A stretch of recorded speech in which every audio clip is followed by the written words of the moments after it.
y la persona sufre lo que llama el estrés térmico. Las causas del estrés son varias, ¿no? Una por el ambiente, temperatura del aire, flujo humedad y calor radiante. En el caso del trabajador, depende mucho de su aclimatación, su estado de nutrición, vestimenta y condiciones médicas. Y del trabajo por la cantidad de trabajo y la tasa de trabajo. Todo esto, si se combina, te va a generar estrés térmico. Normalmente durante el trabajo muscular la producción de calor es de 2 a 4 veces más alta que en condiciones de reposo. ¿Ya?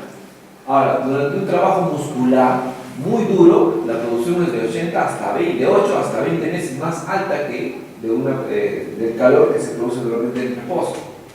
¿Ya? Así que la eficiencia mecánica del hombre dice, cuando la energía metabólica está al 100%, cuando el trabajo es externo, la cantidad de energía que gasta es 0.25, de 0 hasta el 25%, y el calor de 75 a 100%. Ahora, un elemento importante acá es el agua. En el feto, básicamente todo del agua. Al niño, 70%, al nacer, 70% del agua, 80% del agua. En el ser humano, 70% es agua, en la persona adulta, y en un adulto mayor es de 50%. Entonces, que la temperatura va a diferenciarse de acuerdo a la mujer. Por ejemplo, en el recto la temperatura es mucho más baja, es mucho mayor. En la cabeza tiende a acercarse a la temperatura rectal. En el tronco la temperatura es mucho más baja. En la mano, más baja, y en el pie es muchísimo más baja que en el resto del cuerpo. Es por esa razón que cuando quieres tomar temperatura efectiva, o tomas rectal o tomas a nivel de tronco. ¿Ya? ¿Qué factores afectan la temperatura corporal? Básicamente va a depender de la actividad física que hagas, ¿no? Ahora, normalmente, ¿cuál es la energía que produce el hombre? Durmiendo, produce 70 watts. De pie con trabajos intensos hasta 290 watts. Y en nivel máximo de utilidades, por solamente 30 minutos, ¿sabes? En más grande estrés, máximo 1100 watts. Normalmente una kilocaloría te va a eliminar, su equivalente es 4.184 kilojoules, y así sucesivamente, a cuánto equivale inclusive un MET en energía, ¿no? ¿Qué factores van a afectar la temperatura corporal? El ritmo del diurno, el ciclo de 24 horas. Ya, la máxima temperatura se afecta entre las 4 y las 6 de la tarde, y la mínima entre las 2 y 4 horas de la mañana. ¿Qué más? Temperatura ambiente, tu vestimenta, el estrés, si hay alguna enfermedad o cambios menstruales en las mujeres. También afectan la temperatura. Vamos a ver que pongan la batería. Sí, que pongan no está el enchufe. Sí está, no está.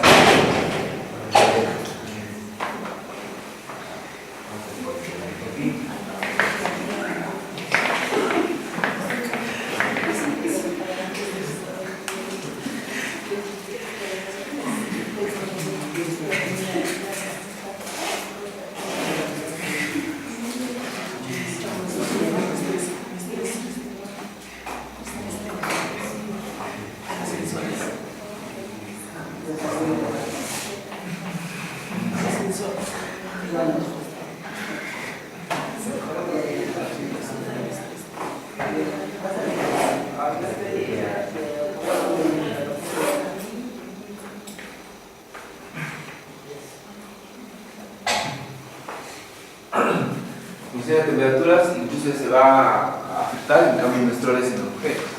En el ejercicio físico la temperatura tiende a incrementarse tremendamente. ¿Dónde está su...? Ya que se apaga esta cosa. ¿Qué consecuencias? Por ejemplo, 44 grados de temperatura puede ser mortal porque el golpe de calor es intenso. Hay regiones donde la temperatura llega por encima de esto, inclusive. Tienen que estar prácticamente prendidos del ventilador. Y hay temperaturas como esta, 26 grados centígrados, donde puede producirse paros cardíacos. Ya, 34 grados de temperatura. Hablo de temperatura corporal, ¿no? O sea, cuando la temperatura del cuerpo que te la toman a ti está encima de 44 puede haber, y cuando está menos de 26 también puede haber estrés. Normalmente estamos acá, de 36 a 38 grados. Aquí. Incluso en 38 ya sentimos una sensación de alza térmica, malestar, etc. Entonces, hay mecanismos fisiológicos. Frente al calor se va a producir vasodilatación perimétrica, o sea, tu flujo sanguíneo va a aumentar y tu actividad física también. Y vas a empezar a sudar y evaporar. Obviamente, ¿no? Con la sudoración vas a empezar a evaporar. ¿Qué tipos de trabajos calurosos tenemos? Trabajos al aire libre en tiempo caluroso, como minería de superficie, fundiciones, tratamiento de ladrillos, cerámica en horno, plantas de producción de productos de vidrio, productos de caucho, trabajos en sala de calderas, panaderías, fábricas de confitería, cocinas de restaurantes, lavanderías, son trabajos que son de por sí calurosos. ¿Y qué necesidades hídricas tienes? Por ejemplo, los gastos normales de un sujeto en ambiente normal, confortable, son más o menos de 1750 mililitros por día. Eso es lo que normalmente es tu necesidad de agua por día. Normalmente es eso. ¿Ya? Ahora, normalmente también vas a eliminar una cantidad de orina, ¿no? En orina más o menos esto eliminas. A través de las heces eliminas 150. A través del pulmón se eliminan normalmente 400 mililitros por día. Por la piel, 500 mililitros por día, hacen un total de 1750 mililitros por día. Ojo, la pérdida de agua no solamente se produce por la orina. Entonces, y en el otro extremo, en el frío, básicamente lo que va a haber ya no es vasodilatación, sino es vasoconstricción. Se va a reducir el flujo sanguíneo y va a disminuir tanto la frecuencia como la presión arterial. Esto va a generar temblor, frío, ¿no? ¿Para qué? Porque el cuerpo de por sí comienza a temblar. ¿Para qué? Para generar calor, ¿no es cierto? Y la persona reacciona como encogiéndose. Lo que haces es esto también, te recoges. Y si está haciendo frío, tu cuerpo reacciona así con el movimiento. ¿Por qué no hay movimiento? Calor. Entonces, como hay disminución de la temperatura interna, el consumo de oxígeno también va a disminuir. Disminuye tu gasto cardíaco, en general disminuye todo ello. Pero hay personas bien entrenadas que cuando la disminución de la temperatura interna es de 1 grado, se reduce en 5% la frecuencia cardíaca, disminuye 8 latidos por 4 minutos y la capacidad para realizar trabajos anaeróbicos por periodos continuos disminuye en un 20%. ¿Qué significa esto?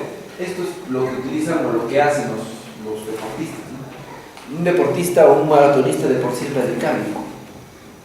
Su frecuencia cardíaca es baja. Ellos con el tiempo y con todos los ejercicios que se hacen, ayudan, disminuyen, tratan de consumir la menor cantidad de energía, básicamente, y por eso ellos son radicálicos. Por eso es que los maratonistas 50 kilómetros, 20 kilómetros, llegan. Uno llega a los 7 kilómetros y está tirando, pues, ¿no es cierto? Y entonces, ¿qué más efectos del frío produce? Fatiga, disminución de actividad, problemas respiratorios, rinitis, sinusitis, articular, reumatismos, artrosis, circulatorios, síntomas de Raynaud. Este síndrome de Raynaud, ¿qué significa? Que todo esto de acá, las uñas se vuelven azules. ¿Ya? Han visto algunas personas que está haciendo frío, todo esto azul.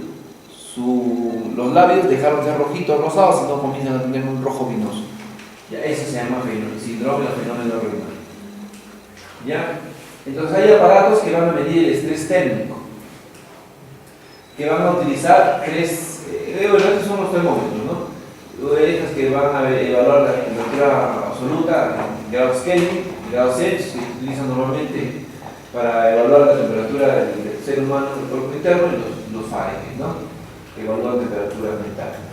Pero son las escalas más usadas para medir temperatura. Poco a poco, a través del tiempo, se fueron inventando diferentes tipos de temperatura, de termómetros que iban a valorar la temperatura. El globo seco como el rublo húmedo, llamado el índice TWGT, que es el más utilizado, que fue generado por estos instructores. Entonces, todos ellos, ¿con qué finalidad? Con la finalidad de determinar cuál es el grado de estrés térmico que tiene una persona. Entonces salió el año 92 este reglamento, el Decreto Supremo 023 en el año 92, ¿ya? Donde establecía, entre otras cosas, que en ningún lugar de trabajo la temperatura efectiva será mayor a 30 grados centígrados. Entonces ya todo esto, ¿no? el Instituto Nacional de Salud Ocupacional, Salud del Trabajo, y realizó un estudio donde se determinaba cuál iba a ser la temperatura efectiva bajo la cual un trabajador podía laborar en condiciones normales sin ningún tipo de trastorno de tipo técnico. Entonces, para eso se generaron diferentes tipos de evaluación. Por ejemplo, un referente era el temperatura del aire, la humedad relativa, y esto determinaba el tipo de actividad que hacía, temperatura del objeto, velocidad del aire y el tipo de vestido, loads, ¿no? Entonces, evaluaron todas estas cositas y fueron sacando de a pocos elementos que iban a determinar. Por ejemplo, ¿no? ¿Cuánto es el porcentaje de humedad relativa en referencia con la temperatura ambiental por la cantidad de, ¿cómo se llama? Hicieron varios cuadros donde determinaban cuáles iban a ser los valores referenciales de grado de estrés térmico. Y así fueron encontrando de a pocos una clasificación psicométrica respecto del tema. Por ejemplo, para este DBT, que es un índice de temperatura, existía, por ejemplo, decían de 15 a 20 grados definían que era frío, de 20 a 25, incluso a 27 era moderado, de 30, en este caso de 27 a 34 era un ambiente más lluvioso con una cantidad de humedad relativa, ¿no? Y elementos por encima de 33 hasta 44 eran ambientes muy cálidos, ¿ya? Pero y había zonas donde la humedad relativa aumentaba, entonces se iban colocando ese tipo de clasificación. Ahora, el otro elemento que intervino en ese entonces fue la presión de vapor, que básicamente es la temperatura, es la presión para una temperatura dada, que va de la fase líquida y el vapor se encuentra en equilibrio dinámico. Entonces, encontraron cuál era esa relación.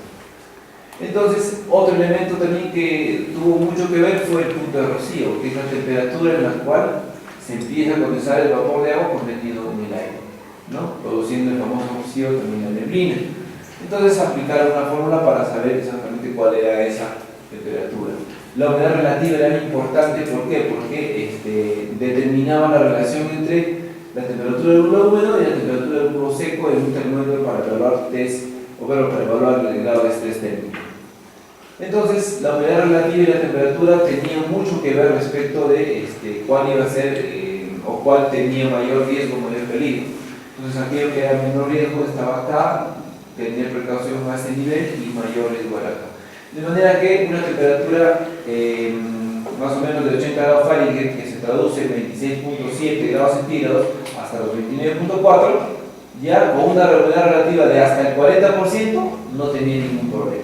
Pero si existía una humedad relativa, por ejemplo en este caso, mayor de 20.4, vamos a 30 grados centígrados, o una humedad relativa inclusive hasta 30, ya tenía algún grado de riesgo y teníamos que tener mayor precaución.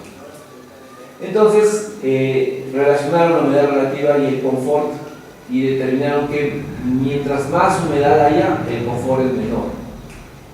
¿Ya? Entonces, fíjense acá, la estimación de metabolismo según la intensidad de trabajo. Por ejemplo, si la intensidad de descanso, el metabolismo que se utilizaba era menor que 5. Y así sucesivamente fueron creando tablas para evaluar el grado de estrés térmico, ¿no? Estimado también metabolismo según la frecuencia cardíaca del trabajo. Si la frecuencia cardíaca era menos 75, el gasto metabólico era bajo, y si era más hasta 175, el gasto metabólico era demasiado alto. En base a la temperatura igualito, si la temperatura corporal era 37.5, incluso lo tiraron hasta 39, ellos determinaron que a partir de 38.5 ya había una temperatura importante y cuyo gasto metabólico era bastante moderado alto. Bueno, como saben, el cuerpo siempre va a estar en pérdida de calor constante, ¿ya? Y para ello, la pérdida se utiliza, ¿no? Que el 3% de la pérdida de temperatura corporal en el cuerpo es por conducción, 60% por radiación, 22% por convección y 15% por evaporación. Entonces ahí aprendieron y sacaron lo que era el equilibrio térmico, que básicamente, ¿qué dice? Que la producción interna de calor del cuerpo está dada por el metabolismo menos el trabajo, ¿ya? Y eso a su vez estaba dado por, en este caso, el intercambio de convección respiratoria más el intercambio de evaporación respiratoria, más el intercambio de radiación, más el intercambio por convección, más el intercambio de conducción, más la evaporación del sudor. En la práctica se pueden realizar intercambios por respiración y por conducción, y concluyeron que si H es igual a 0, hay equilibrio térmico. Si H es mayor que 0, el cuerpo gana calor, y si H es menor que 0, el cuerpo está perdiendo calor. Otro elemento importante es el intercambio por conducción. ¿Cuánto es la cantidad de energía que se intercambia por conducción en el cuerpo humano? ¿Cuánto es el porcentaje de energía que se cambia por convección, por evaporación? ¿Y cuál es la convección respiratoria, que está determinada por este factor, el metabolismo, menos el 34 por, en este caso, la temperatura corporal? Igualmente sacaron la temperatura radiante media y definieron cuál es el cálculo de una situación calurosa. Con toda esta nomenclatura determinaron cuál iba a ser, punto por punto, cuál iba a ser los grados centígrados que se tienen que perder donde hay una cantidad de humedad relativa máxima. Entonces, toda esta situación de evaluación de temperatura, estrés técnico, resultó finalmente en eso de acá. El índice de bulbo de temperatura del globo seco, como hemos conocido como el índice WGT. Este WGT establece no otra cosa que el grado de estrés térmico de una persona y se calcula de la siguiente forma. Cuando existe trabajo al aire libre, ya el índice WGT está dado por la siguiente forma: la temperatura del bulbo húmedo multiplicado por 0.7, ya, más 0.2 la temperatura del globo, más 0.1 la temperatura del bulbo seco. Ese es para un trabajo con carga solar al aire libre. Cuando existe el trabajo al aire libre, pero no hay carga solar o está bajo techo, se utiliza esta otra fórmula. De manera que con estas dos fórmulas van a sacar unos rangos, y esos rangos se los voy a pasar. Las mediciones se realizan más o menos así, 0,1 metro a 1 metro y 1.7 metros del suelo. Si la posición en el suelo de trabajo es de pie, es de pie, pero si es a 1, 0,1, 0,2 y 1.1, si es que es sentado. Entonces, de manera que se saca el índice WGT de la cabeza, del abdomen y de los tobillos y se divide entre 4 para tener finalmente tu índice de WGT. Entonces, dependiendo de eso, si tú tienes temperatura húmedo, temperatura seco, más tu temperatura del globo, para que finalmente te salga cuál es tus niveles. Cuando sales de acá, vas a encontrarte que vas a ubicar en algún punto de este cuadro y vas a determinar si estás en estrés o no estás en estrés. Por ejemplo, de este señor, evaluaron los promedios, ¿ve? 10 veces evaluaron y me encontraron que en el primer punto evaluado 36.9, después 27.8, 24.3, 39, finalmente hicieron 10 evaluaciones y sacaron todo eso, ese índice promedio. Entonces encontraron con este señor lo siguiente, o estos son los valores normales. Te dice, el trabajo continuo es liviano cuando tu índice te sale 30, pero cuando es inferior a 375 calorías. Cuando tu carga es de 375, tu trabajo continuo máximo debe llegar a 27.7. Y si tu gasto de energía es pesada, mayor a 450, tu trabajo continuo máximo es de 25. Entonces, determina que normalmente para que puedas trabajar, 75% tiene que haber trabajo y 25% tiene que haber descanso por hora. Entonces, para labores medianas debe llegar a 30.6, para labores moderadas 28 y para labores pesadas 25.9. Si superan estos niveles, estamos hablando de estrés técnico según este índice y según esta norma. ¿Ya? Por ejemplo, un trabajador que realiza tareas consideradas como pesadas en un ambiente exterior en el que la temperatura húmeda de 25, temperatura del globo, bulbo húmedo, temperatura del globo y bulbo seco de 30, calculan el índice, aplican la fórmula y les sale 25.9. Como le sale 25.9 y es pesado, pues está por encima de este nivel. Significa que debe emplear una cuarta parte del tiempo como descanso y 3/4 del trabajo continuo como medida preventiva para evitar alteraciones de la salud. Quiere decir que como acá salió 25.9, ¿no es cierto? Pues estamos marcados acá. ¿Y qué es lo que tienes que hacer? De sus 8 horas, el 25% más o menos serían 6 horas. Sí, el 75% de 6 horas, entonces significa que acá 6 horas debe trabajar y 2 horas debe descansar. ¿Se dan cuenta? Si hubiera salido más, por ejemplo, hubiera salido 28, significa que la mitad trabaja y la mitad debe descansar. ¿Ya? Entonces, ahora eso lo puedes calcular a la semana. ¿Por qué? Porque ya hayas dosis equivalentes. ¿Por qué? Pues entonces dices, ¿no? Por ejemplo, el índice me sale en el primer periodo de tanto, en el segundo periodo de tanto, y así sucesivamente en cuántos periodos, en tantas veces yo voy a medir donde veo que hay mayor estrés. Entonces, un obrero trabaja en boca de pozo de petróleo a un índice WGT 31, es tremendo, durante 5 horas. Luego dice hace 3 horas como winchero con un WGT 27.8, elevadísimo. Y finalmente llena reportes 2 horas en una cabina WGT 25.5.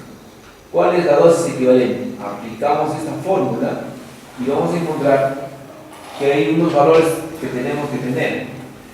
Cuando el trabajo es intelectual o trabajo físico en postura sentado, cuando el gasto de trabajo es menos de 800 kilocalorías, la temperatura óptima es de 18-24, o una humedad relativa de 40-70 y una velocidad de 0.1 metros por segundo. Y así, cuando el trabajo es duro, miren cuál es la energía que se gasta, temperatura óptima, humedad relativa y cuál es la velocidad del aire. Ahora, estos son los niveles de exposición y velocidad de viento. Cuando hacemos estrés térmico tenemos que tener muy en cuenta todo esto. Ya, valores óptimos superiores térmicas, en Europa existen indicaciones sobre temperaturas mínimas aconsejadas por diferentes puestos de trabajo sin dar indicaciones sobre humedad relativa ambiente. Para tareas sentadas, 19. Para que están paradas, 17. Para tareas de esfuerzo, más o menos 12 grados. Tareas en oficinas, 20. Y tareas en locales de venta, 19. Y además existe también un índice de sudor. ¿Cuánto es lo máximo de sudor que puedes eliminar por día? ¿Ya? Entonces ahí entra a tallar ya el índice de confort térmico, o también conocido como el índice de Fangio, ¿ya? Que básicamente establece cuál es el índice de confort térmico, pero basados en lo que es velocidad de aire y cuánto sudas producto de ese estrés. Ya hay un índice de valoración medio que básicamente habla de personas sobre su sensación térmica valorada según la siguiente escala, donde definen la sensación de calor desde muy calurosa, la más 3, hasta muy frío, es menos 3. Un índice de valoración medio que va de esta forma. Ahora, en una situación así, donde tu temperatura seca es 26, una temperatura luego 28, velocidad relativa de aire 0.5, humedad relativa 70%, tu vestido ligero 0.5 y tu actividad media es de 180 kilocalorías por hora, el cálculo del confort corregido se está dado por la siguiente fórmula. Cuando aplicas esta fórmula, vamos a encontrar que para 180 kilocalorías, más o menos, dependiendo del vestido que se ha colocado, o sea, este índice de vestido que te dice acá, ya, y temperatura del globo seco, ya he determinado cuáles son los valores que van a ir sacando. Con esta tablita es mucho más fácil sacar el índice de WGT. ¿Ya? Actividad media, por ejemplo, acá, en la actividad sedentaria, acá se establece cuál es la cantidad de actividad media, es mucho menor, ya elevada, similar, y sedentaria, por ejemplo, el del aire, máximo de 50 metros por segundo. Entonces, acá es la solución del problema anterior, y acá el tema del metabolismo, básicamente, repetimos acá, que es básicamente el metabolismo no es otra cosa que reacción química, donde las células del organismo se van a ir consumiendo. Fíjense, ¿ven cuál es el metabolismo que estudiamos en los cuadros anteriores? En descanso es lo que vamos a gastar, y en actividad pesada, cuánto se gasta. La vestimenta se va a también tener un cálculo, ¿ya? Llamado el Lenin-Ciclo, ¿ya? Y cada ropa, cada elemento que tenemos, por ejemplo, un pantalón corto, ligero, normal o franela, tiene un índice de resistencia térmica. Importante para que ustedes lo conozcan, para que cuando ustedes tengan que determinar, por ejemplo, turno noche, ya, perfecto. Un pullover grueso, entonces eso es tu índice de resistencia térmica, que es bastante alto, ¿no? Pero no es que con un pullover ligero, como 0,20, lo vas a maltratar a todo el trabajador. ¿Ya? Este trabajador, por ejemplo, ya tiene que tener unas características específicas en temperatura para que pueda resistir un trabajo pesado como el que realiza, igualito con ellos. ¿Ya? Y para que puedan entender con más detalle esto, hay que revisar esta norma, la ISO 11039 del año 93, que básicamente es la evaluación de la ropa ambiental para determinar niveles de protección. Y el último elemento importante es la velocidad del aire. O sea, todo el elemento de temperatura tiene que ver incluso con las corrientes de aire que se están dando. ¿Ya? Medidas preventivas, siempre en temas de economía, tu fuente, ¿no? Cómo vas a proteger el calor o disminuir el calor, el ambiente, su ventilación adecuada, su extracción realizada y en el nivel individual las prendas de protección. ¿Ya? El aislamiento térmico es sumamente importante y el uso de una pantalla absorbente para impedir explosión a la reducción de calor. Miren acá, este señor está con una explosión de calor importante, mientras que acá con una protección de una pared protectora, entonces ya no está con el calor que podría afectar, ¿no? Igualmente cabe uso de extracción localizada por calor radiante contaminante. Acá se va a exponer mucho el calor y también con un objeto protector el grado de calor, el golpe de calor que podríamos sufrir ya no está. Lo mismo aquí, ¿ven? La ventilación, un tema bastante adecuado, el tipo de aisladores térmicos para que no se congestionen de calor, y siempre hay que hacer controles de ambiente caluroso, ¿no? Con materiales aislantes, elementos reflexivos, ventilación natural, medidas de control en las personas, pre y post-empleo, periódicos de reflexión, capacitación, consumo de líquidos, ¿no es cierto? Y cuando una persona se desmaye por un tema de calor, lo primero que hay que hacer es utilizar el ventilador para reducir la temperatura, elevar los pies, darle agua y aplicar compresas frías. Listo.